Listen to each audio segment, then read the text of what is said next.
Hey, Maddie, I just read this super interesting article. It says here that around 60% of brides lose weight before their wedding. Isn't that something else? A super majority of women don't have any trouble at all doing whatever they can to look presentable on their wedding day. So, what's your excuse, huh? Would you mind explaining to me what in the world is preventing you from losing weight?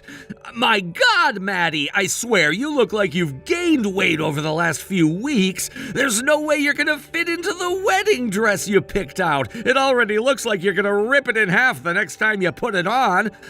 What are you gonna do about that unseemly figure of yours, Maddie? I'm sorry, Adam. I tried to lose weight. Honestly, I did. And for the record, I did lose a few pounds. I just don't think I'm gonna hit my goal weight before the wedding. You didn't try? Don't give me that. You need to get one thing straight. I am giving you the privilege of marrying me. That means that you need to do everything, and I mean everything in your power to be a wife deserving of a man like me. You don't think I deserve you? Why, did you think I was blown away by your feminine charm? You should consider it nothing short of a miracle that I even give you the time of day. I only started dating you because I was bored and you were available. But after a while, I found out that your dad was running a pretty successful company. I got to talking to him, and I figured that if I played my cards right, he just might pass the family business on to me someday. So I applied to work there and started getting in good with all the executives, but I knew that he would never give me the family business if I wasn't actually in the family, so I had no choice but to marry you. Do you get it now? The only reason I'm marrying you is because of your dad, not you. If not for him, you'd never be able to hope for anything more than a one-night stand with a guy like me. I guess you're right. You are a pretty handsome guy. Nah, I only look like that to you because your standards are so low. I'm used to dating women who are average or above. Now that I think of it, I've never dated a woman as homely as you before in my life. What can I say? I'm a superficial kind of guy. Yeah, I can own it. I just can't bear to be with a girl who isn't at least a 7, and you're a 5 on your best days. Well, we're not married yet, so it's not too late for you to reconsider. Are you sure you'll be happy marrying me? Are you sure you want to be asking me that question? What'll you do if I actually change my mind? It's not that I want you to change your mind. It's just that, I don't know, you've changed lately, Adam. Back when we first started dating, you used to be such a gentleman. Yeah, well, I had to get you on the hook somehow, didn't I? I do the same thing whenever I'm looking for a new girl. Then once I'm bored with them, I go back to being my usual self and they take the hint. But I gotta tell you, no one has ever taken the bait as easily as you did. Come to think of it, I feel like you started acting even sweeter around me after I told you about my father. I'm a man through and through, Maddie. We're hunters. That's the way it's been since ancient times. When I set my sights on what I want, that's when I really kick it into high gear. From what you're saying, it sounds like you don't actually want to marry me at all. The only thing you're really interested in is my dad's company. Would you knock off all the negativity? You don't need all those bad vibes making you even less attractive. I mean, you might as well be wearing a big green neon sign over your head that says, "No self-confidence." Even if you suspected that were the case, you never actually come right out and ask the question. And for the record, if your dad's company was the only thing I was interested in, then I wouldn't bother marrying you. Look at me! You know that I've never been hard up for pleasant company on a lonely night. So come on, chin up. Don't be so hard on yourself. I never really felt like I was a negative type, and I don't think I'm lacking in self-confidence either. Really? Could have fooled me. Anyway, I picked you out of all the other girls in the world, didn't I? That alone should give you a decent self-confidence boost. Yeah, I guess you're right. Thanks for that. But let's not lose sight of the main point of the conversation, okay? You need to do something about your waistline and fast. I'm not saying you have to go out and get liposuction, but at the very least, I think a crash diet is in order. Okay, I'll do my best.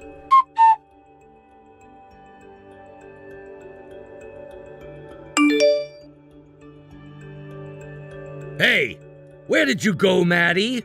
What are you thinking, running off at a time like this? We're in the middle of our wedding over here. How can we have a wedding with no bride? Incredible. Simply incredible. You really have no idea what a terrible thing you just did to me was, do you? Huh? I don't get it. Oh, wait a second. Are you mad because I said that I made the worst mistake of my life proposing to you during our vows? That can't really be what you're upset about, right? That was just a joke! I was trying to get some laughs! And it was a smashing success! Didn't you hear everybody laughing? Now come on back here so we can say our I do's. If you think I'm coming back to marry you, then you have a lower IQ than our wedding cake. The wedding is off, you jerk! Whoa! Now, Maddie, let's calm down before you go and say something you'll really regret. Seriously, get over yourself. I didn't do anything that bad. You're not gonna make me come and find you, are ya? I don't feel like playing hide and seek right now. I'm not hiding, I'm just getting changed. Once I get out of this dress, I'm going straight home. Oh, and the wedding isn't the only thing that's off. My parents are livid over what you did in there. Our whole engagement is off. You and I are through. We'll be sending you the bill for the cancellation fees. Hopefully, when you see the number on the bottom line, you'll realize just what an idiot you've been. I don't believe this. You're really serious? What are you getting so mad about? A little joke? I tell that kind of joke all the time. You know, your appalling inability to read the room is the reason no one likes you. Excuse me? You really do think you're the coolest guy around, don't you? That's the way you talk about yourself anyway. You're incredible and I'm trash. That basically summarizes most of our conversations these days. Well, you're incredible, all right. Incredibly cringe. I'll never forget when you said to me, I'm a man through and through. Yuck, who actually talks about themselves like that? Especially when all you ever do is make excuses and complain. What part of that is manly, huh? God, it feels so good to get this all off my chest. Like, you think you're the only one whose choice matters? Did you ever consider my choice? If I didn't choose you, then you never would have gotten hired into my dad's company. You never realized that, though, did you? Today was such an eye-opener for me. Now I see you for what you really are, and I will not marry any man who treats me like you do. Hey, you can't talk to me like that. You didn't choose me. I chose you. And don't you ever forget that. Yeah, I'm actually in full agreement with you. You chose me, but now I've decided that I'm not going to choose you after all. I don't need or want you in my life anymore. My mother is in tears, and my father's face is beet red with anger right now. Your parents just came by to apologize for you, but I really don't care about what they have to say. What? What's going on? Why is everyone going crazy about this? It was just a simple joke. I have no idea what you think a wedding is, but for me, a wedding is a sacred event.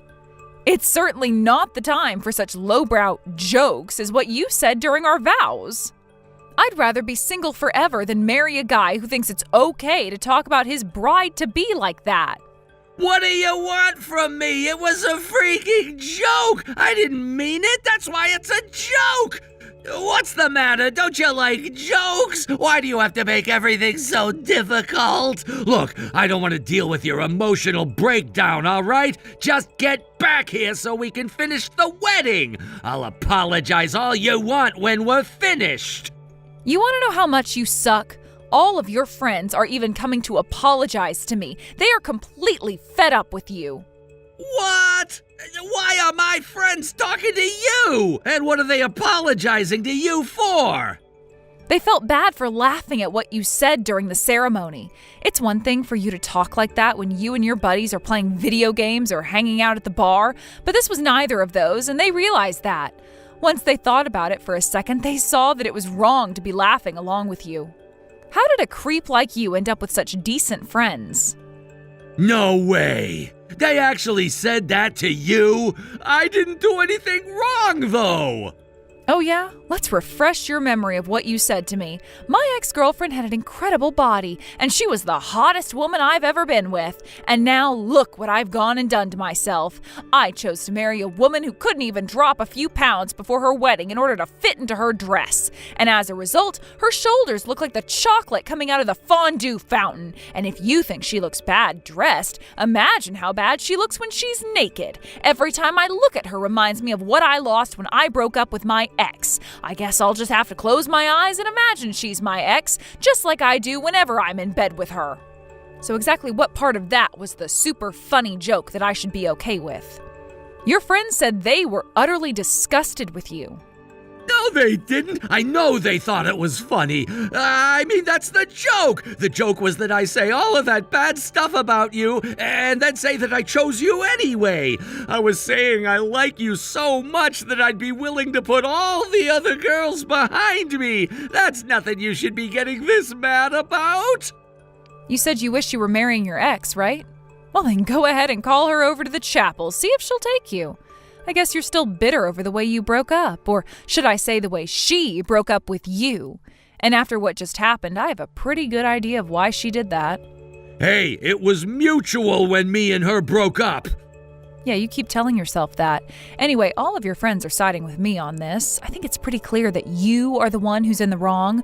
We are officially breaking up. I am not marrying you today or any other day. You can also forget about your job working for my dad. Oh, and by the way, my parents used their connections to get your folks a good deal on building their new house. My dad's telling them right now that the contractor is going to charge them the same price as they would any other client. Hey, come on! You don't need to go that far! You're really gonna do all this over one teensy tiny joke? What is it going to take for you to realize that what you said was not one teensy tiny joke? Your parents are in the process of begging on their knees for my dad's forgiveness, but naturally, my dad is never going to relent. They're persistent, though. Could you maybe get them to give up? You could always take responsibility by buying them a new house. Well, maybe that wouldn't work out after all, given your total lack of business acumen. I'll bet you'll have a hard time finding a job that pays enough to afford something like that. Maddie, please, I'm sorry, okay?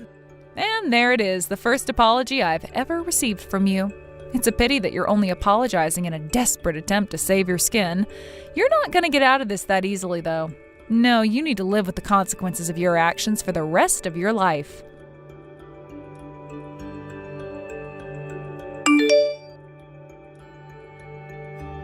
Good morning, Maddie. It's me, Sean, from yesterday. I wanted to apologize again for everything that happened. And I also wanted to tell you that we all talked it over, and we're not going to associate with him anymore. Hey, Sean, thanks for messaging me. I want to tell you sorry, too.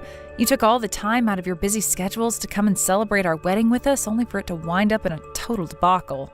No, please, don't apologize to me. We're part of the reason it became a debacle. We never should have laughed at that joke. My God, we're not middle schoolers anymore. Just thinking about how I must have looked laughing at such a lowbrow joke. I'm so embarrassed at myself. And that got me thinking, that's basically how Adam acts all the time. We're all sick and tired of it, and we're not going to put up with it anymore. I mean, this isn't even the first time he's done something like this. A while back, he just randomly started roasting a girl at the table next to us at the bar. We tried to tell him to cool off, but he just kept going until the girl ran out of the room crying. I should have cut him off then and there. He's never going to change. I mean, he's even willing to talk about his own bride like that? It wasn't the time or place to be joking around, and what he said about you wasn't a joke, it was just cruel. I'm glad you've had this epiphany, but really, it's okay. Adam's a big boy. He can take responsibility for his own actions. You already apologized for laughing, so you don't need to apologize for his actions anymore. No, we totally do need to make this right. This isn't the sort of thing that can be solved with just an apology. We're all aware that the way we reacted to Adam during his sophomoric little speech caused you a lot of pain. We thought about what we could do to make this right, and we have a proposal for you. A proposal? What kind of proposal?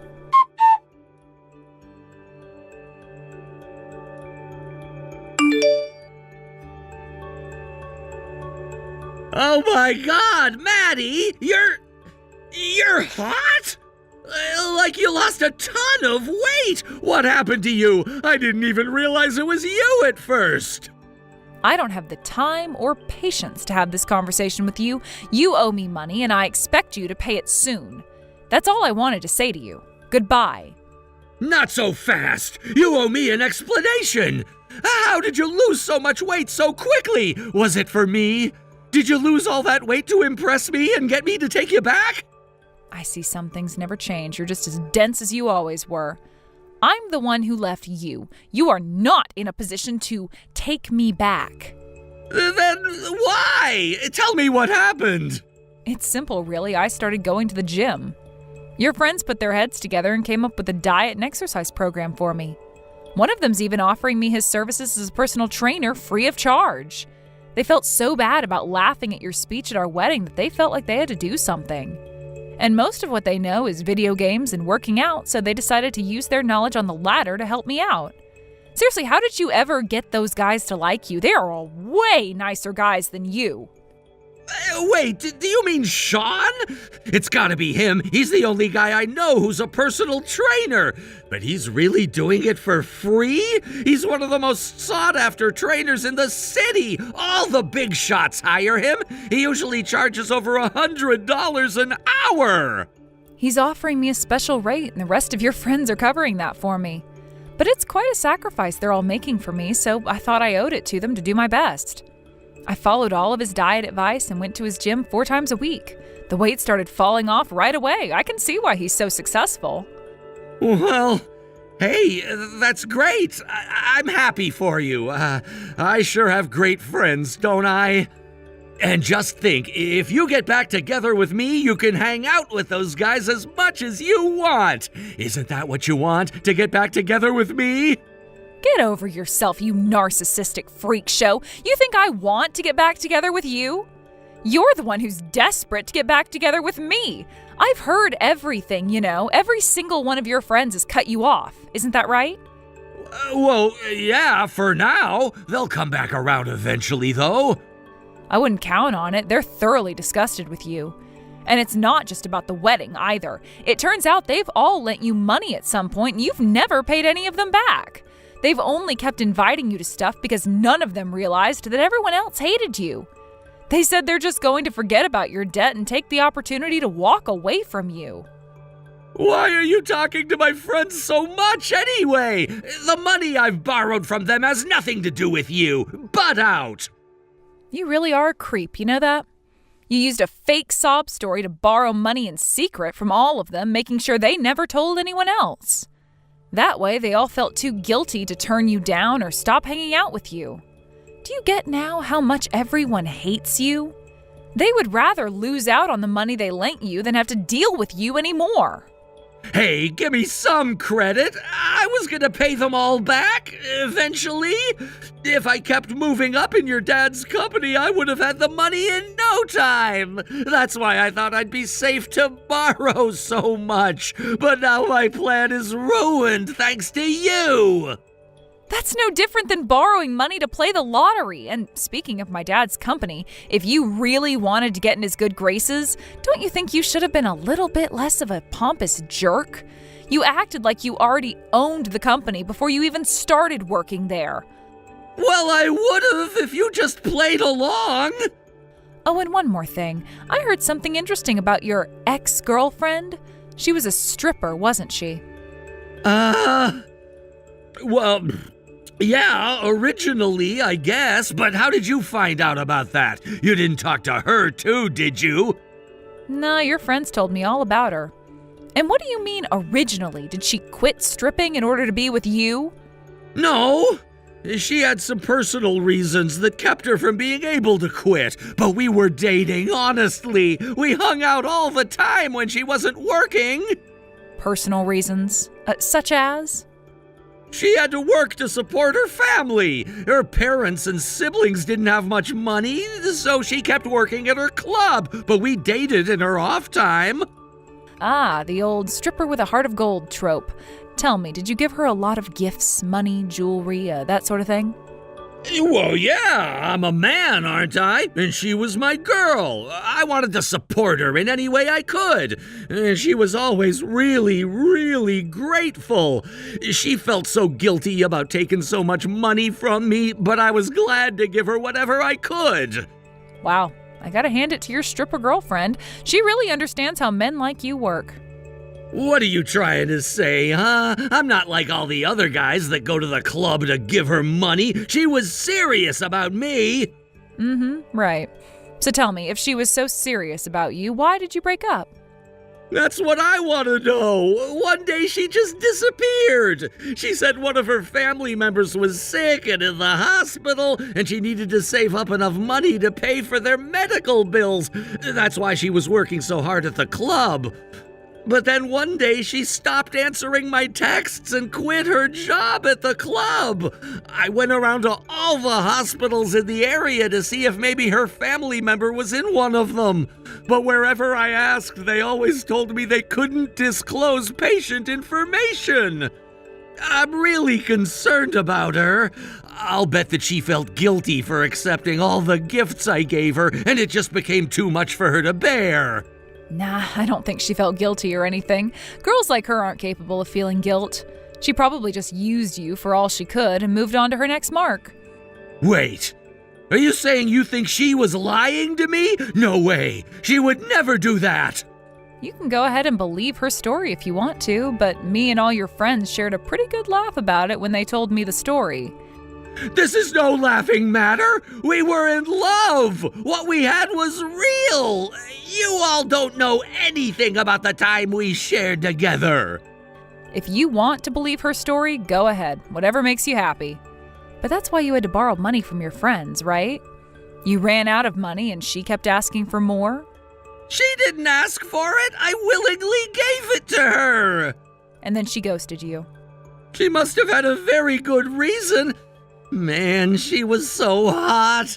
But now look at you. You're just as hot as she was. I know we had our differences in the past, but I think we can make things work out. Oh my God, you are so transparent. Sorry, but I'm not interested. Come on, don't be that way.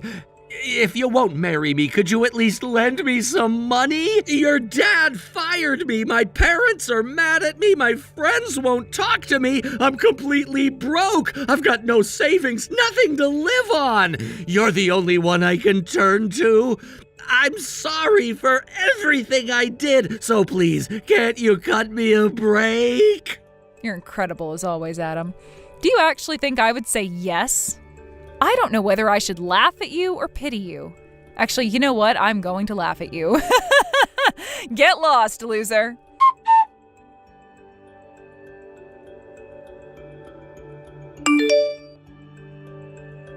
I guess Adam wasn't exaggerating when he said he was broke. With no friends or family to help him and a terrible credit score, the only people who would lend him anything were loan sharks. Apparently he didn't pay them back either because I heard that he was seen being dragged into a black panel van.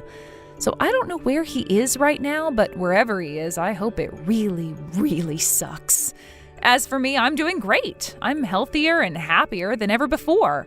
And I'm not saying I lost weight in order to get some male attention, but it is a very pleasant side effect.